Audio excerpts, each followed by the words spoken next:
اوس زمانه کې د قرآن تلاوت نسته، تلاوت د موبایل دی سار و ماښام، کملا یم کامی یمه که سپین ږیری یم که ځوان یم ټول اخته یو په موبایل باندې تلاوت یې کوو.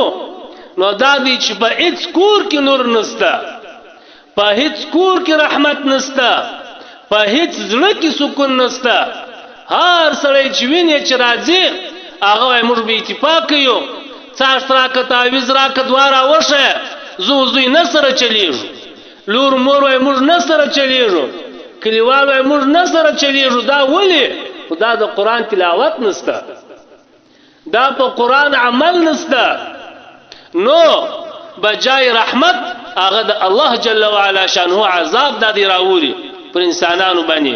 الله جل وعلا شانه دې موساتي. نو د قرآن کریم تلاوت کول دا سبب د رحمت ګرځي. نو خود سار و ماښام جنګونه دي، هر سړی چې راشي د زوی سره نه چلیږم، د لور سره نه چلیږم، هر سړی چې راشي د ورور سره نه چلیږم، په زړه کې مې ټینشن دی، په کور کې به اتفاقي ده. نو خود به اتفاقي ده. قرآن پاته دی سار و ماښام موبایل ته ناست یاست، قرآن پاته دی سار و ماښام پر چکو ناست یاست. نو چې په کم کور کې قرآن پروت او تلاوت یې نسته، په کم کور کې قرآن پروت عمل نسته، نو بیا به په هغه کور کې برکت راسي، بیا به په هغه کور کې نورانیت راسي. نو هغه خود دا نتیجه ده چې دا اوس موږ سار و ماښام پر ملایانو ګرځو چې موږ نه سره چلیږو.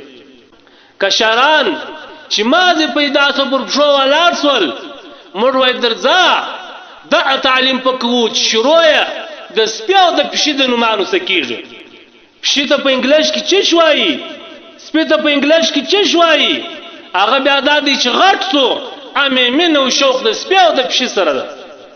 هغه کتاب چې د دواړو جهانینو د کامیابه کېدو سبب دی، هغه قرآن چې د دا دنیا او د هغه دنیا عزت دی، هغه قرآن نه په عزت کوو. موږ بیا یو د ټایي والا تعلیم ورکوو چې ټایي اوله شروع کفر کړی ده، د ټایي اوله وضع کفر کړی ده چې دا هغه سړی کافر و، ټایي به په غاړه کول چې زه هغه سړی یم چې ما عیسی فنسي کړی دی معاذ الله. موږ دا تعلیم په کوو، د لنګوټې تعلیم نه په کوو چې لنګوټه اسلام وضع کړی ده، د لنګوټې شروع اسلام کړی ده، دا تعلیم موږ نه په کوو.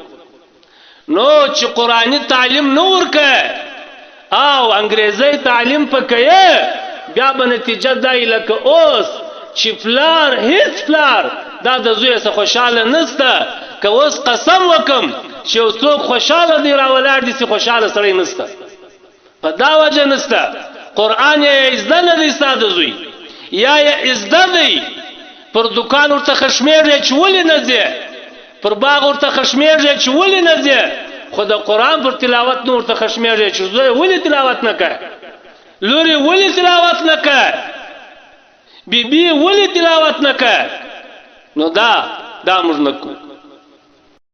امام احمد بن حنبل رحمه الله دا د امام ابو حنیفه رحمه الله مبارک شاګرد دی. لس لک حدیث په یاد و، لس لک سندن متنن جرحن تعدیلا تاریخا.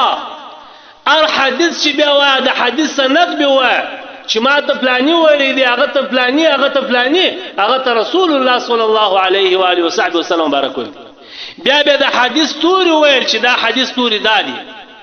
بیا چې په پراویانو کې څوک ضعیف و هغه به وشوي، چې څوک قوي و هغه به وشوي. تاریخ د حدیث به بیان کی. لس لک حدیث په یاد و. د امام صاحب امام ابو حنیفه رحمه الله شاګرد دی.